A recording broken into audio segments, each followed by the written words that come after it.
1. 시사 안드로메다. 시사 안드로메다. 시사 안드로메다.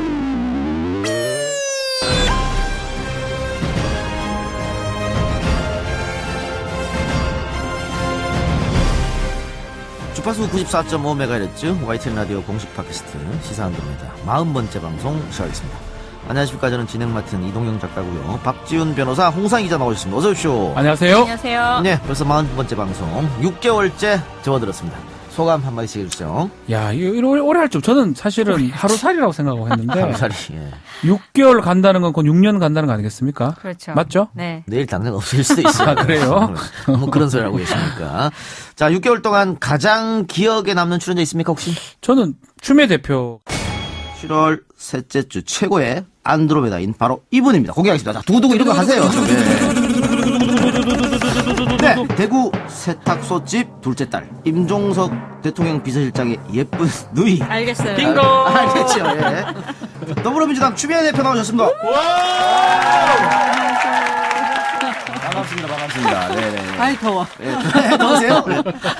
예. 첫 번째 첫방. 출연했죠. 추미애 대표. 오늘 홍 기자님은? 네. 저는 문소리 배우와 남태호 배우. 어서 오세요. 네, 안녕하세요. 문소리입니다. 반갑습니다. 문화예술인 블랙리스트. 옷을 블랙을 입고 오셨어요. 아주 뭐 새까맣습니다, 진짜로. 예. 나 블랙이야. 네. 이거 강조하신 건가요? 미스터 블랙 남태우입니다. 짜증나 죽겠어. 남태우는 들어가고 싶어. 안 들어가고. 삼관왕을 했다는 국내에는 뭐 저 외에는 없습니다. 문성근 내한테 문자 옵니다. 그냥 자기는 이관왕밖에 안 되거든.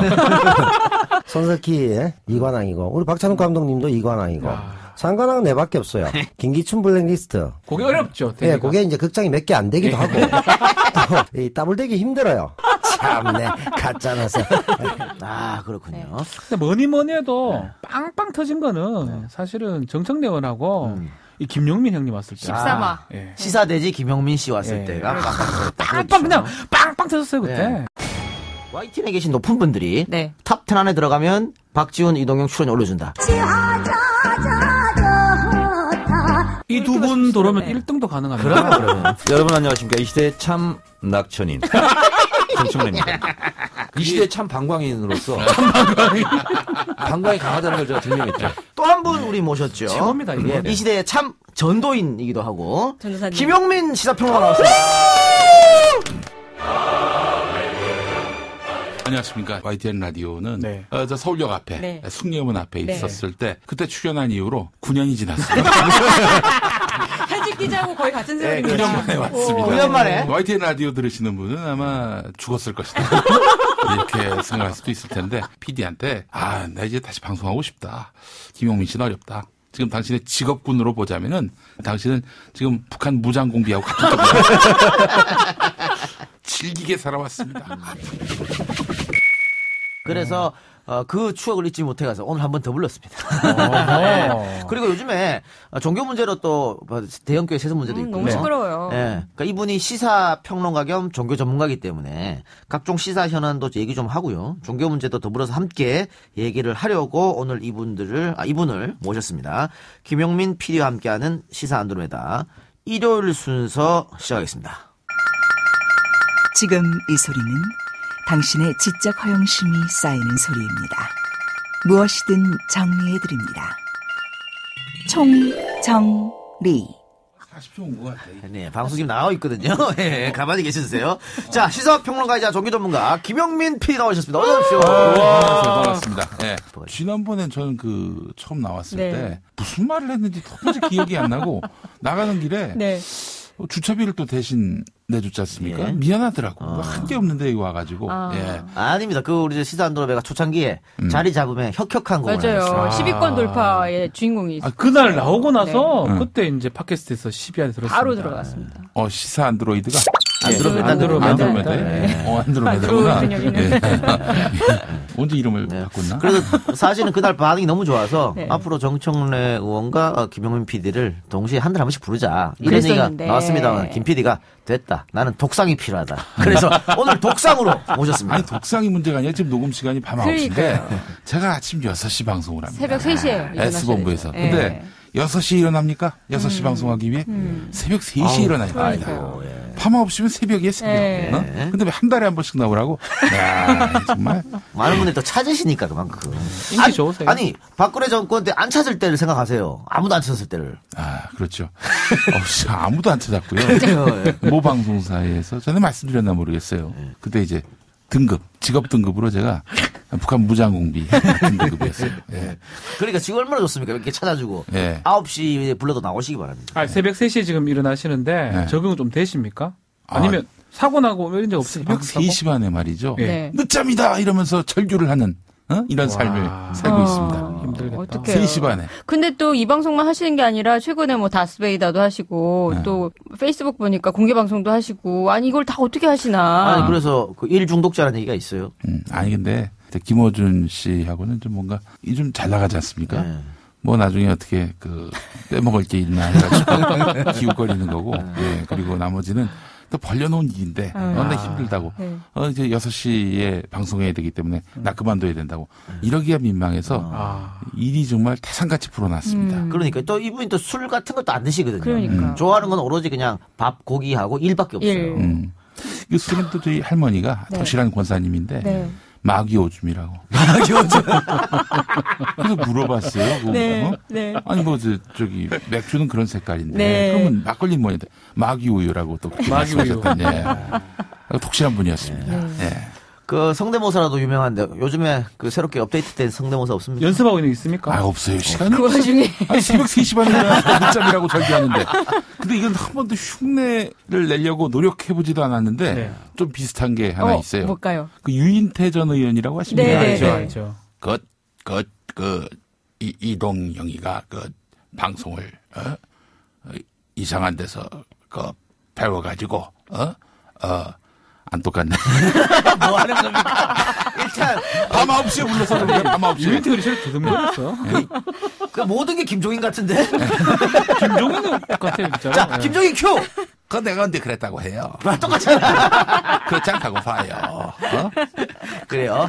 유인태 의원 목소리를 기억하시는 분이 몇몇 없어요. 그러니까요. 몰라요. 근데 어쨌든 오늘 저희 방송에 그 종교 전문가로 모셨습니다. 요즘에 종교인 과세 문제도 있고요. 뭐 통과가 됐습니다만 누더기 아니냐 네. 이런 얘기도 있고 또 낙태죄 폐지를 청원하는 국민청원도 올라왔고 거기에 대해서 조국 수석이 또 답변을 했어요. 그렇죠. 그리고 또 명성교회 부자 세습도 있고 여러 가지 현안이 많이 있기 때문에 종교에 관한 얘기에 오늘 종교인 얘기부터 한번 해봅시다. 일단은 종교인 과세 이 얘기부터 좀 해볼까요?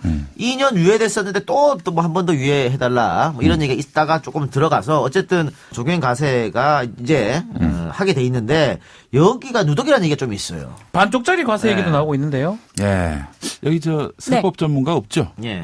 그래야 제가 마음껏 얘기할 수 있을 것 같아서. 저 변호사지만 세법을 전혀 몰라요. 걱정하지 마세요. 전문가가 있는데 그 앞에서 한번 떠들다가 네. 조목조목 반박을 했을 때 내가 할 말이 없더라고. 그래서 제가 오늘 편하게 말씀하세요. 내용만 일단 간단히 정리를 해볼게요. 기재부가 지난 28일 날 종교인 소득 과세제도 보완하겠다며 소득세법 시행령 개정안을 내놨습니다. 네. 핵심안만 말씀을 드리면 종교인 소득 과세 범위를 종교 단체로부터 받는 소득으로 한정했다는 건데 일단은 종교인이 받는 것만 세무조사를 하고 거기에 과세를 하겠다는 게 있죠. 네. 그리고 종교 단체가 종교 활동에 사용할 목적으로 받은 종교 활동비는 과세 대상에서 빠졌습니다. 이게 문제지. 그 이해가 안 돼요. 이게 네. 문제지. 이 쉽게 얘기해서 교회로 한정지어 얘기하겠습니다. 네. 교회가 아무래도 대중적인 그렇죠. 종교 단체니까 목사님이 계시죠. 네. 목사님이 이제 월급을 받지 않습니까? 급여? 교회에서. 사례비라고 그러죠. 네. 자, 그건 이제 사실 세금을 뗍니다. 적용하고. 그런데 이제 교회로부터 네. 목사님, 저 선교비로 쓰십시오 하면서 주는 돈, 목회 활동비. 뭐 그리고 도서 구입비 이런 거, 어. 이거는 과세 대상이 아닙니다. 그 반쪽 아닙니까 이거? 그게 이제 문제가 많다는 거예요. 그렇죠. 급여를 아주 적게 주고 도서 구입비로 그러면 되죠. 한 3배, 4배 이렇게 줘도 문제가 없다는 거죠. 책만 사봐라. 이게 말이 안 되는데. 예, 그죠? 그래서 이것도 반드시 개선돼야 할 그런 문제입니다.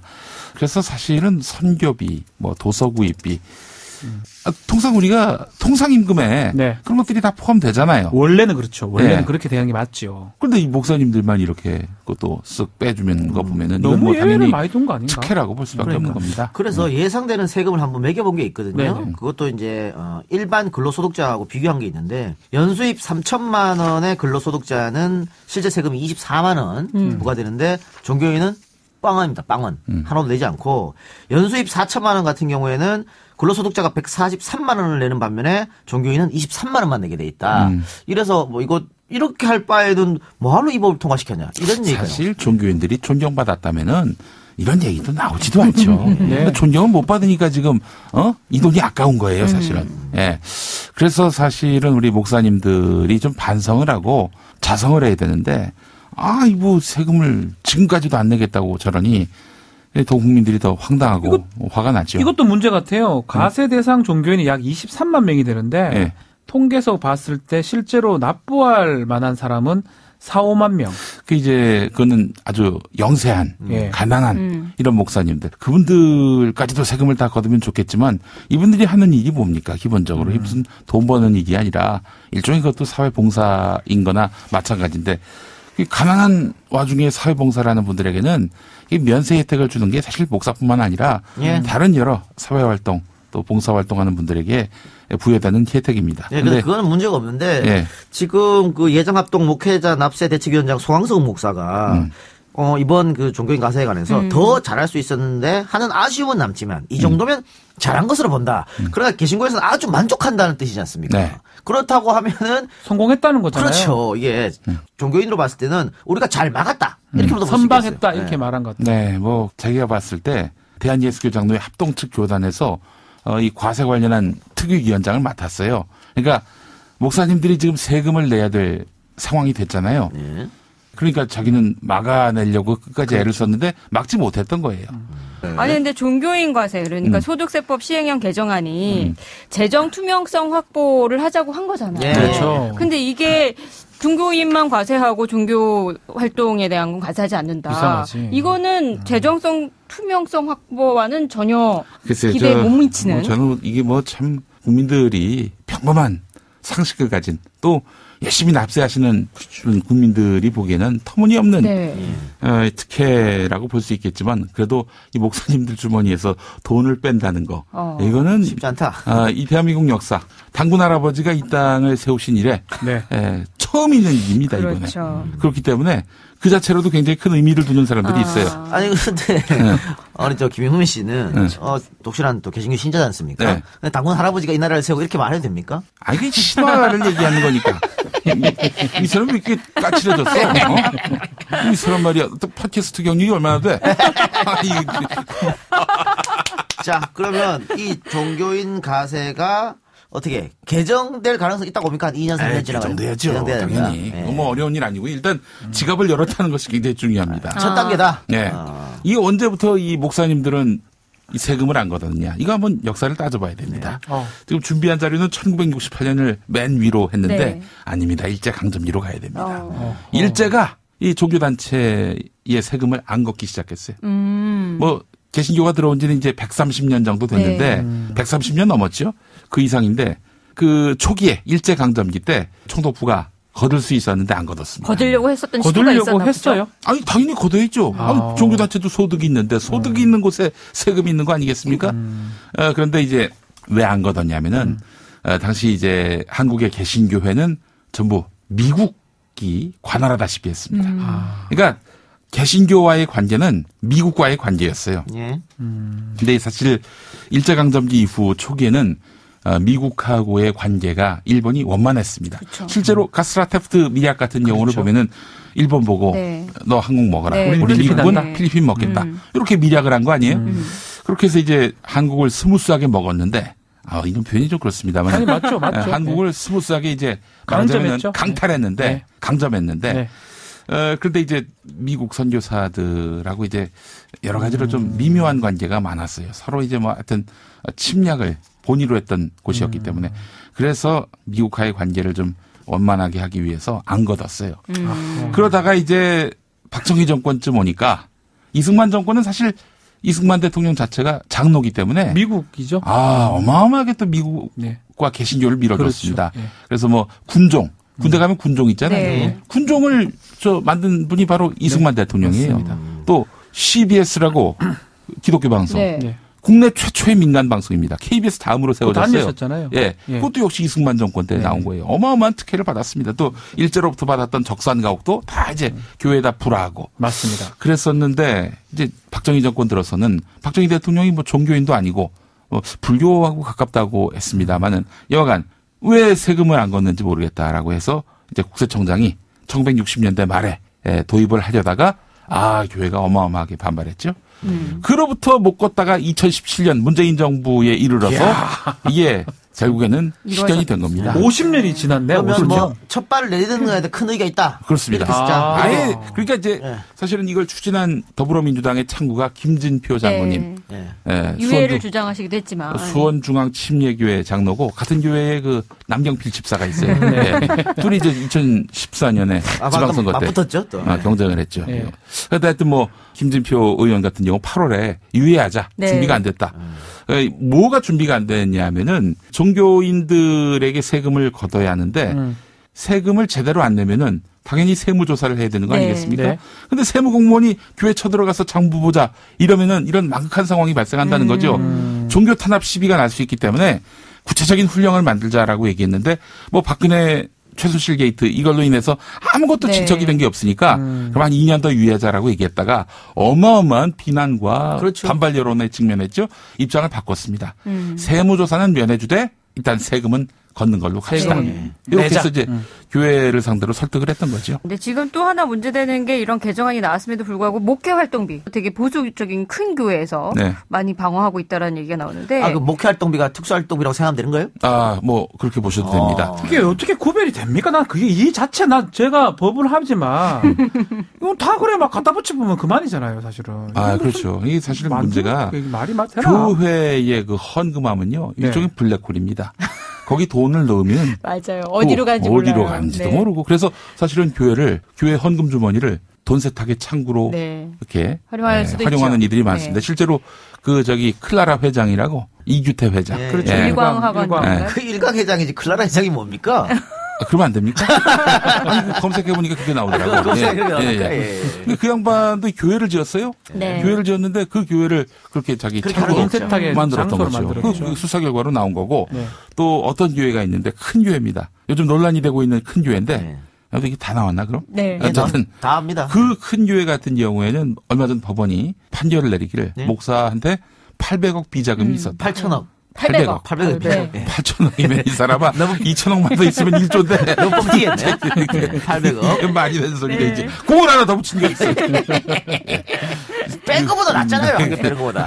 기분은 안 나쁘겠다, 예. 그 목사님. 예. 근데 800억 비자금이 있었다면은 이게 어떻게 이런 일이 있을 수가 있어요. 말이 안 되죠, 이거. 예. 법원이 인정한 돈이니까. 법원이 인정한 거예요. 그렇죠. 예. 이제 그 목사님 얘기를 들어보니까 지금으로부터 한 20년 전 얘기예요. 네. 20년 전만 해도 한 달에 1억. 1억은 특수활동비. 뭐 무슨 결산이 필요 없는. 뭐 영수증 아이고. 첨부가 필요 없이 아무데나 탁탁 꺼내서 줄 수 있는 돈. 현금으로. 국정원이네, 국정원. 뭐 거의 그런 네. 식으로 했으니 뭐 지금 800억 비자금도 놀랄 일은 아니죠. 그 교회 이야기는요. 조금 네. 이따가 본격적으로 한번 해보기로 저 하고요. 어느 교회라고 얘기 안 했습니다. 그러니까. 20전십으로 어느 교회인지 알 것 같아요. 예. 그래요. 세금 문제는 여기서 좀 마무리하고 어쨌든 첫 발을 뗐다. 네. 이 정도 의의를 둡시다. 세금 문제는. 네, 앞으로 그래서 좀 이제 개정이 가능하다 이렇게 보고. 사실 앞으로는 이제 시민들이 예. 관심을 가지셔야 하고요. 예. 그러니까 아니 우리는 제대로 내는데 또 때마다 뭐 잘못하면은 그 세무조사로 털리는데 예. 왜 교회는 저럽니까? 라고 끊임없이 문제 제기를 해야 나중에는 교회도 궁극적으로 세무조사 해야 됩니다. 그렇죠. 그렇죠?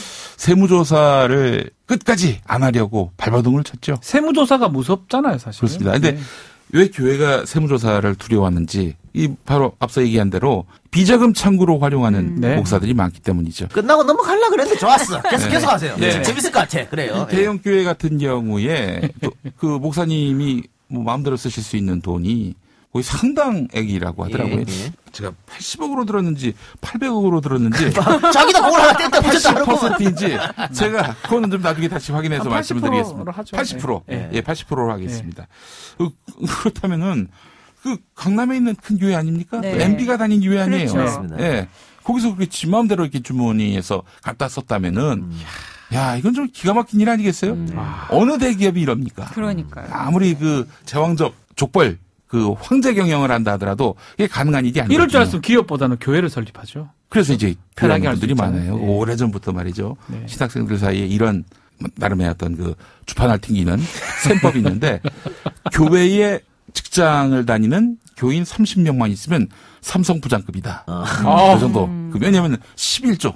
네. 11조 계산을 해보면은 네. 그 정도 급여가 나온다는 딱 떨어지네. 거예요. 예. 예. 근데 교인이 뭐 300명, 400명 잃어버리면은 예. 보는 눈도 많고 또 이렇게 또 감시하는 눈도 많기 때문에 예. 피곤해진다는 거예요. 그래서 직장인 30명만 다니면, 예, 그러면 뭐 거기서 더 욕심내지 않고 그러면 된다는 건데. 이야. 예. 아유, 우리 이 작가가 지금 아주 눈이 휘둥그레져가지고 지금부터 신학 공부를 해야 되나? 그러나 이제는 물이 다 지났습니다. 늦었습니까? 물이 지났어요. 지금은 그런 교회가 없어요. 없어요.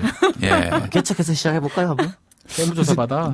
너한테 무슨 감동을 얻을 수 있을까? 아, 우리 또 하면 해요. 네, 그럼. 알겠습니다. 자, 우리 저 청취자들이 또 오해하실 것 같은데, 네. 지금 뭐 문제 있는 몇몇 대형교회 이야기를 하는 그렇죠. 겁니다. 네. 전체 대다수 교회가 그렇죠. 아니고. 그리고 지금 저 빼고 지금 이제 세 분이 다 또 기독교예요. 기독교 신자이기 때문에 그런 얘기는 아니까 오해하지 마시고요. 오늘 홍 기자님도 예, 교회 네, 다닙니다. 그렇습니다. 집사님이세요? 권사? 아닙니다. 아무것도 아닙니다. 아무것도 아니에요. 예. 자, 그러면은 낙태죄 얘기를 좀 해봅시다. 청와대에 계속해서 국민청원이 올라왔고 네. 여기에 대해서 조국 교수가 이야기를 했고 그런데 가장 큰 논란은 역시 종교계에서 반대하는 거 아닐까요? 낙태는 있을 수 없다. 어떻게 보세요? 그럼에도 불구하고 안 합니까? 예. 하긴 다 해요, 또. 예, 예. 근데 다만 율법으로서는 남겨두고 있는 거죠. 이 종교가 지금 특히 그 가톨릭 쪽에서의 율법을 보게 되면은 낙태는 말할 것도 없고 피임도 금지합니다. 그렇죠. 예. 네. 몰랐죠, 그거. 뭐 이혼도 금지하고. 아, 이 윤리가 네. 이 현대의 어떤 그런 현대인의 그 라이프 스타일하고 맞지 너무나 맞지 않는 예, 그런 측면이 있어요. 그리고 이런 어떤 율법들이 약자, 소수자에 대한 어떤 억압의 수단으로 오용될 수 있기 때문에 사실 프란체스코 교황 같은 분도 네. 아, 사람을 위한 율법인가, 율법을 위한 율법인가? 이거에 대한 그런 고민들을 하고 있는 것 같고요. 근데 이런 것들을 너무 적극적으로 조국 수석이 해석하다 네. 보니까 천주교 안에서도 좀 생각을 달리하는 논란이 있었죠. 그런 잘못 해석하는. 예, 그런 일들이 있어서 천주교에서 사실 굉장히 민감하게 반응을 보였던 면도 있습니다. 근데 뭐든지 네. 그래요, 사실. 뭐 아까도 말씀드렸지만은 제도나 율법이 예? 이게 사람을 위해 있어야 되는 거 아닙니까? 뭐 신을 위해 있다라고 하지만 신이 누구를 위해 존재해 있어요? 인간을 위해 있는 겁니다. 근데 제도로 인해서 율법으로 인해서 사람을 억압하고 압제하고 이렇게 해서 나쁜 사람으로 매도하고 그렇게 해서 종국에는 종교단체에서 쫓아내는 이런 것이 과연 신의 뜻인가? 라는 성찰은 지금도 필요하다. 진보적인 필요합니다. 신학자들 사이에서는 논의되고 네, 있습니다. 예. 낙태죄 폐지에 대한 국민청원이 20만 명을 넘으면서 네. 지난 26일 날 조국 수석이 입장을 발표한 것인데 그때 내용이 뭐 법과 현실의 괴리를 극복하기 위해서 새로운 균형점을 찾을 필요가 있다. 네. 그래서 낙태죄 폐지에 찬성한다는 입장은 아니었어요. 그러니까 네. 논의를 애매했게 해보자. 대답했죠. 예, 논의를 예. 해보자 뭐 이런 것이었는데 앞서 PD님 말씀하셨지만 청와대가 보건복지부 여성가족부하고 이 낙태 실태를 보니까 2010년 기준으로 16만 9천여 건의 낙태 건수가 있었는데 네. 한 해에 그중에 94%가 불법이었어요. 그러니까 이미 그렇게 불법적으로 이루어지고 있고 이런 것들이 미혼모라든지 예. 청소년이라든지 그렇지. 이런 아이들이 하다 보니까 건강에도 맞는 위협이 되고 또 억압의 도구가 되기도 하고. 이거 보면 처벌은 여성만 받는 이런 게 어디 있어요? 그렇죠. 의사와 여성만 받죠. 예. 그렇기 때문에 이거는 뭐 한마디로 얘기해서 뭐 처벌 대상이 뭐 한정돼 있는 이런 네. 구조는 그렇죠. 이거는 법정심과도 괴리가 돼 있다. 사문화가 됐다고 봐도 무방할 것 같긴 한데. 아니 그러니까 사문화 됐다고 해도 무방할 것 같기도 하고 아까 율법 얘기도 했었습니다. 어쨌든 실정법에서는 불법으로 돼 있는 거 아닙니까? 지금 형법상 그러니까 범죄가 되죠. 이걸 한번 논의해 보자. 네. 그런데 정치권에서 이걸 가지고 이거 뭐 어제 오늘 일이 아닙니다. 이것도 몇십 년 전부터 꾸준히 논란이 되었던 건데 계속 못 하고 있는 건 아니면 뭐 논의조차 못 하고 있는 거는 결국은 종교계의 눈치를 너무 봐서 그런 거 아니야? 이런 지적이 있어요. 그렇습니다. 뭐 제가 갑자기 이런 실태 얘기를 하다가 다시 종교의 어떤 뭐 교리 정신으로 돌아가서 참 죄송하지만은 짚어봐야 돼 이게 사실은 그 제도와 율법으로서 사람을 억압하는 거 이거는요 매우 심각한 문제입니다. 그러니까 이제 그런 것이 왜 존재하느냐? 그 종교가 내부 결속을 하기 위해서 그렇게 제도와 율법을 두고 있다는 거예요. 동성애 혐오하는 거, 예, 성적 소수자 혐오하는 거, 왜 그러겠어요? 동성애가 문제가 있기 때문에 물론 자기들은 그렇게 얘기하죠. 그러나 실은 그게 아닙니다. 혐오하는 대상을 둬야 하고, 이 적이 필요한 거예요. 가상의 적을 만들어서 누군가를 비난하고 내가 저 적으로 몰리지 않게 행동해야 되겠다라는 그런 공포심 네. 이런 것들을 주입해 가면서 그 종교 안에서의 그 어떤 적들을 계속 만들어내는 거죠. 이게 바로 그 중세 마녀 사냥도 같은 원리였어요. 그러면 교회 보수적인 교회에서 이야기하고 있는 빨갱이 좌파 뭐 이런 것도 그거 똑같은 당연하죠. 거거든요? 예. 끊임없이 적을 만들어내잖아요. 이제 빨갱이 이런 거는 이제 한물 가니까 동성애 만들어내고 이슬람 만들어내는 거 아니겠습니까? 그러니까 결국은 내부 결속을 위한 거네요. 2012년 총선 때 김용민을 또 만들어내고. 근데 지금 그 낙태죄 조항인 형법 269조, 270조가 위헌인지 확인해달라는 헌법소원 사건이 심리가 진행이 되고 있잖아요. 네. 그렇죠. 그래서 헌법소원은 한 1년 반 정도 네. 걸리죠? 이게 사실은 조금 종교 부분은 다른 것 같아요. 낙태죄 같은 경우는 생명권 같은 거거든요. 과연 이게 사람이냐, 생명이냐. 기본적으로 헌법 정신에 따라서 형법을 만든 게 아니냐 생각이 듭니다. 사문화돼 있다 하더라도 그게 선언적 의미는 있는 거거든요. 생명을 존중한다는 의미가 있기 때문에 네. 과연 지금 단계에서 헌법 소원 결과 낙태죄가 위헌이다 될 가능성은 저는 적지 않을까 생각이 들어요. 저도 사실 뭐 지금 낙태에 대해서 반대하는 그런 종교단체를 비판하는 것 같지만은 실은 낙태에 대해서는 생각을 달리해요. 네, 저도 생명권을 존중해야 한다는 차원에서 그 입장에 서 있는데 네. 다만 여성만 의사만 처벌받는 이런 그 이 법적 폐단이라고 구조가 할까요? 잘못됐다는 이 거죠. 구조적 문제 네. 이런 것들은 해서 남자도 같이 처벌받죠, 뭐. 해결해야 된다라고 저는 그렇게 보고 저는 있습니다. 완전 다른데 저는 낙태죄가 완전 폐지돼야 된다고 생각하고 낙태죄가. 네. 낙태 문제에 관해서는 아이 엄마나 그 부모가 전적으로 결정을 맡겨야 된다고 이렇게 생각하는 건데 그러니까 이렇게 우리 논란이 있는 거잖아요. 근데 네. 지금 문제는 이런 것을 어떤 공공의 어떤 장에 올려놓지도 못하게 하는 사회 분위기가 있단 말이죠. 네. 토론도 못하게 하는 이것 좀 문제가 있지 않느냐는 거예요. 그 종교 단체에서 막는 게 아니냐, 뭐 그런 지적을 하는 거죠. 이런 거 있으면요, 그렇죠. 일단은 종교단체에서 와가지고 피켓 들고 시위하고 네. 뭐 토론을 못하게 합니다. 그러니까 그죠. 공론을- 얼마 전에 CBS에서 동성애 이 성적 소수자가 무슨 강연한 네. 내용을 올렸다가 세바시 개신교인들이 난리가 난리를 났습니다. 피웠다는 거 아니겠습니까? 보수 개신교인들이. 네. 아니 그런 우리 사회에 현존하고 있는 네. 실존하고 있는 성적 소수자가 옆에 있는 자기가 발언하는 거, 네. 이 발언의 기회조차도 박탈해야 된다?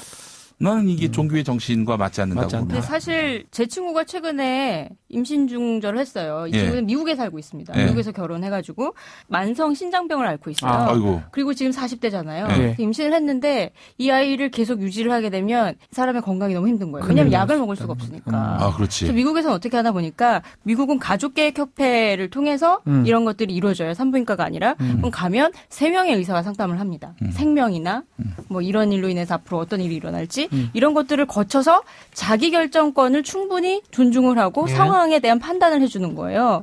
그러니까 이런 것들이 좀 우리도 이루어지면 어떨까. 그러니까 뭐 미국도 주마다 다를 테고 네, 그렇죠. 지금 뭐 해외 여러 사례가 다양하게 있습니다. 그러니까 우리가 해외 사례도 좀 연구해보고 그렇죠. 공론장을 마련할 필요가 있다. 예전에 박원순 시장이 서울시 조례 만들 때 차별 금지하려고 그때도 그 종교인들 몰려가가지고 항의하고 소리치고 입에 담을 수 없는 얘기 하고 해서 결국은 그 논의조차 못하게 만들었거든요. 이래서 안 된다는 거죠. 이거는 또 하나의 폭력이라고 봐요. 이 작가가 입에 담을 수 없는 말이 뭐가 있나요? 아, 요거 라디오에서. 라디오에서. 아, 이해하시, 네. 이해해 주시기 굉장히 바랍니다. 놀랐습니다. 알겠습니다. 자, 그러면 낙태죄는 여기까지만 하고요. 네.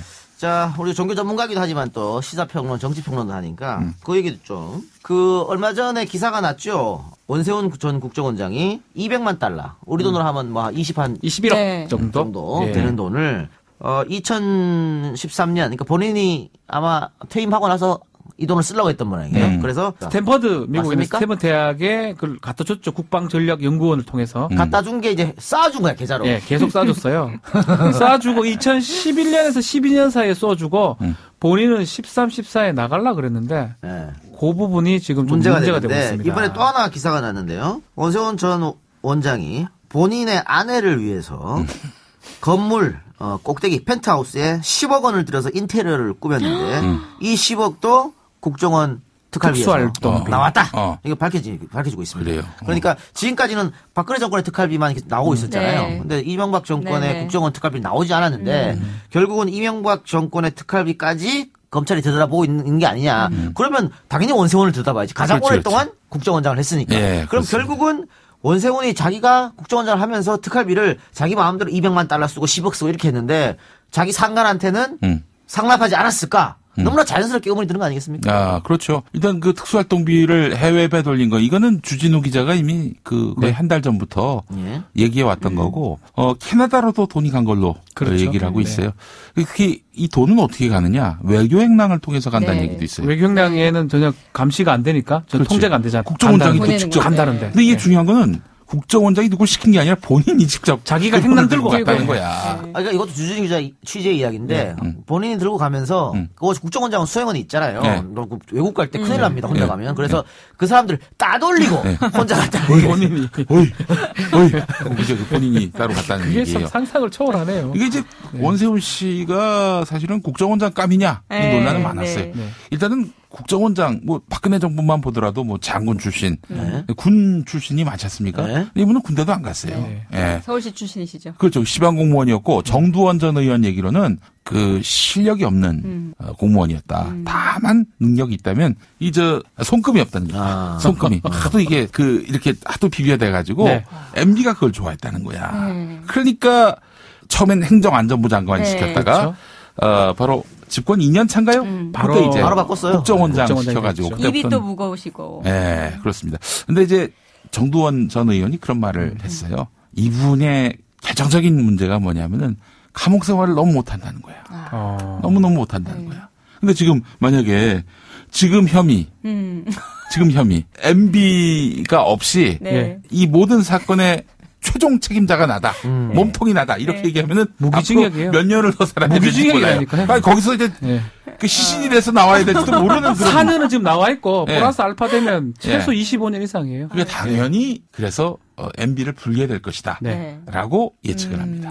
자, 그런데 네. 또 자한당 같은 경우에서는 네. 이거 다 관행 아니냐. 네. 결국은 노무현 정권, 김대중 정권에서도 받아가지고 상납한 거 아니냐 이렇게 이야기하고 있어요. 어떻게 보세요? 이 지상파 진행자라고 이 균형감을 맞추기 위해서 저쪽 입장을 객관적으로 막 얘기하는 척.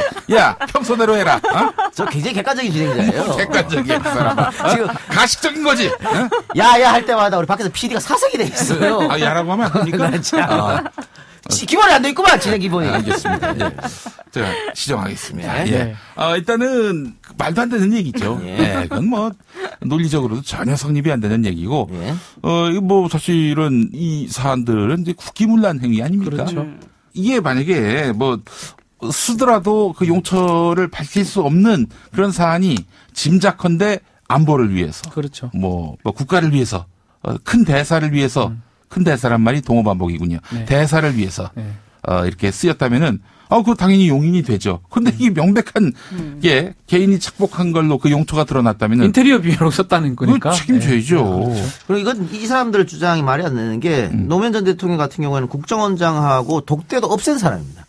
독대를 없었는데 돈을 어떻게 받아요? 그건 말이 안 되는 거고 김대중 정권에서도 마찬가지입니다. 박지원 대표가 상세하게 증언했죠. 네, 정권 아니라고. 들어서자마자 다 그런 관행 없애라 그랬고 어떤 한 사람이 받아가지고 네. 바로 잘렸다 이런 얘기까지 했기 때문에 이건 뭐 이거 전적 증거를 것이다. 대면 되는 거 아닙니까? 네, 누가 언제 네. 받았다. 그렇죠. 그게 한마디도 없어요. 믿을 수가 없습니다. 계속 주장만 하고 네. 입증을 못 해내고 있거든요. 그렇습니다. 그럼 주장에는 의미가 없지 않을까 생각이 듭니다. 그리고 또 하나 요즘에 좀 당연히 저 얘기죠. 고 정치호 변호사. 그 얘기 할 수가 있나요? 어제 화살 부분이 좀 정치호 변호사의 형님이 친형이요? 만났습니다. 직접 만났습니다. 예, 이제 방송 때문에 만난 건데, 이게 말이죠. 예. 기가 막힙니다. 형님이 뭐 하시는 분인지는 모릅니다. 그런데, 이게 확실히 그 집안이 굉장히 뭐랄까, 명민한 그런 DNA를 갖고 있구나라는 생각이 들었는데, 침착하게 이 문제를 감정적으로 혹은 경황이 없을 수도 있는데, 사건 초기부터, 그러니까 동생이 시신으로 발견된 초기부터 침착하게 이 문제들을 이제 풀어가더라고요. 네. 그래서 국정원 직원하고 만나가지고 먹었던 음식까지 다 기억해요. 네, 뭐 물론 한 달밖에 안 지난 일이긴 하지만은 그때도 아주 귀를 쫑긋 세우면서 상황들을 예의주시했었는데 아직 동생이 죽었는지 살았는지 알 수 없는 실종된 상황. 이 상황에서 국정원 직원을 만났어요. 네. 그 정치호 변호사하고 같이 근무했던 사람이라고 하는데 이 사람이 계속 형님한테 뭐라고 그랬냐면은 정치호 변호사가 죽고 싶다. 나 죽고 싶다. 네. 이 모든 책임을 내가 져야 될 것 같다. 이런 얘기를 하고 다녔다. 아니 지금 동생이 살았는지 죽었는지도 모를 상황에서 이럴 때는 그 정치호 변호사가 잘 돌아올 겁니다. 무사히 돌아올 겁니다. 이런 식으로 얘기를 해도 모자랄 판인데 네. 형님한테 얘가 죽으려고 마음먹었다. 계속 알리바이를 네. 주입시키는 거야. 네. 자 그리고 이제 시신으로 발견됐고 그 시신을 확인하고 돌아오는 길에 국정원 직원하고 통화를 했습니다. 이 네. 형님이 네. 통화를 했을 때 국정원 직원한테 이제 국정원은 이 문제를 어떻게 할 겁니까? 라고 얘기했어요. 이 형님이 물어본 대목은 이거 일종의 의문사 아니에요. 네, 네. 그렇죠. 의문사 문제와 관련해서 당신들은 어떻게 진상규명할 거냐. 이런 걸 물어봤는데 이 저 국정원 직원은 뭐라고 답했냐면은 저희가 상조가 한 4개 있는데요. 그 장례 대책으로 받아들인 거야. 이 사람들은 국정원은 이 유족들이 그 정치호 변호사가 스스로 목숨을 끊은 걸로 인식해서 그냥 장례하도록 그렇게 그림을 그렸고 유도하려 했던 것이 아니겠는가 하는 강력한 의심이 드는 겁니다. 그래요. 뭐 박범계 의원도 그런 얘기 했어요. 그 정치호 변호사 형이 박범계 의원실 찾아갔던 모양이에요. 네. 그래서 박범계 의원은 정 변호사가 알면 안 되는 그런 국정원 비밀을 알고 있어서 죽음에 이르게 된 게 아니냐. 네. 그러니까 이런 식으로 어떤 의혹이 지금 일파만파인데 이것도 확실하게 좀 수사가 필요할 것 같고요. 좀 뭐 자살 타살 부분까지는 모르겠지만 그 부분은 좀 그렇지만 일단은 좀 석연찮아요. 그렇죠. 근데 석연찮아요. 국정원도 미리 알아는 것도 좀 이상하고. 정 변호사가 경찰보다. 결국은 그 번개탄을 이용해서 살했잖아요. 네. 근데 마티즈 사건하고 비슷한 것 같은데 그런 그렇죠. 느낌 듭니까? 네. 너무나 흡사한 게 또 실종 상태일 때 국정원이 이 형님 유가족들이 될 분들한테 전화를 해서 119에다 알아보게. 네, 맞아요. 똑같아요. 구조가. 119. 네. 119가 이게 뭡니까? 네. 119가. 그래서 따져보니까 119로 만약에 요청을 하면은 구조를 해야 되는 거니까 그 차량을 네. 부술 수가 있어요. 그렇죠. 그렇죠. 부술 수가 있잖아요. 증거인멸. 현장을 네. 보존하지 않는 거죠. 근데 112로 가면 이게 바로 현장 보존으로 네. 가야 되는 거기 때문에 일이 복잡해집니다. 그런 게 있군요. 그래서 이 119에다가 알아보라고 계속 체근했던 거. 이것도 또 하나의 구조가 똑같죠. 하나의 어떤 거의. 단서가 될 수 있고 이게 바로 마티즈 사건 때 있었던 맞습니다. 일이라는 겁니다. 네. 네, 그럼 오늘 방송은 여기까지만 하고 초대 손님에게 엔딩곡을 부탁하는데 어떤 곡 준비했습니까? 도나. 도나. 네. 조한 바이즈. 굉장히 슬픈 노래인데. 누구한테 네. 바치는 노래입니까? 도나라고 해서 저기 돈 얘기가 나와가지고 오늘 도나 네. 아무 의미 없이 맥락 없이 이 노래 골랐습니다. 자, 그러면 저희는 김영훈 PD가 추천한 도나. 한국말 아닙니다.